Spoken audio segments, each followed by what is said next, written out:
मैं संतोष हूँ। मेरी शादी मनोज के साथ हुई। हमारी शादी को 20 साल हो गए हैं।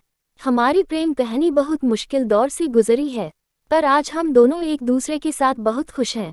हमारी कहानी कुछ इस तरह है। मेरी मनोज से पहली मुलाकात अपनी दीदी के देवर की शादी में हुई। यहीं से हम दोनों में दोस्ती हो गई। मनोज मेरे जीजा जी के दोस्त होने के कारण हमारे घर भी आने लगे और हम दोनों कब करीब आ गए पता ही नहीं चला। न जाने कब ये दोस्ती प्यार में बदल गई।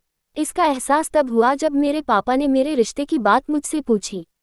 तब मैंने कहा कि पापा मुझे मनोज पसंद है, लेकिन मेरे घरवालों ने कहा कि वह हमारी कास्ट का नहीं है और हम तेरी शादी उससे नहीं कर सकते।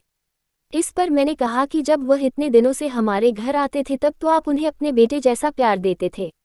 अब जब मैं उन्हें चाहने लगी तो बीच में कास्ट कहाँ से आ गई। मेरी मम्मी ने कहा कि उसे भूल जा, उससे तेरी शादी किसी भी कीमत पर नहीं हो सकती। लेकिन मेरे लिए इन 6 सालों के प्यार को भूल पाना मुश्किल ही नहीं नामुमकिन था। तब मैंने मनोज से बात की, उन्हें बताया कि मेरे मम्मी पापा मेरे लिए लड़का ढूंढ रहे हैं, अब हम क्या करें। तब मनोज ने मेरे जीजा जी राजन से बात की, जो कि उनके दोस्त भी थे। जीजा जी ने भी साफ कह दिया कि तुम्हारी शादी नहीं हो सकती। हाँ, लेकिन तुम दोनों कोर्ट मैरिज कर लो, बाद में घर वालों को मैं मना लूंगा। लेकिन तब भी मैंने ऐसा नहीं किया और 6 महीने तक घर वालों को मनाने समझाने की कोशिश करती रही। मैं चाहती थी कि वे हमारी शादी के लिए मान जाएं, पर मेरे घर वाले ये जानते हुए भी कि हम लायक हैं, कास्ट को लेकर अड़े रहे और शादी के लिए तैयार नहीं हुए।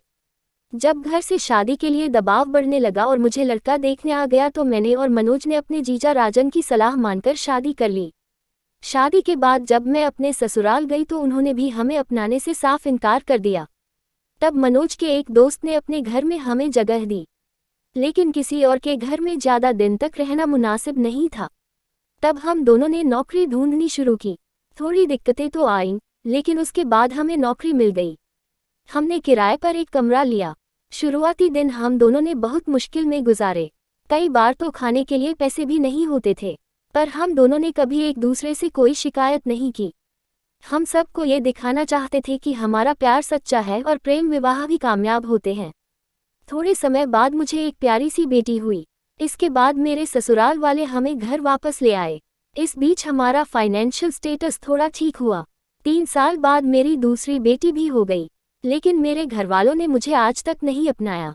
मेरी शादी के 3 साल बाद मेरे पापा का निधन हो गया। मेरे घरवालों को लगता है कि मैं उनकी मौत के लिए जिम्मेदार हूँ। आज 20 साल की शादी के बाद मैं अपनी 2 परियों जैसी बेटियों और पति के साथ बहुत खुश हूँ, पर मुझे आज भी अपने परिवार वालों का इंतजार है। मैं चाहती हूँ कि कम से कम अब तो मम्मी मुझे माफ़ करके अपने सीने से लगा लें और ढेर सारा प्यार करें।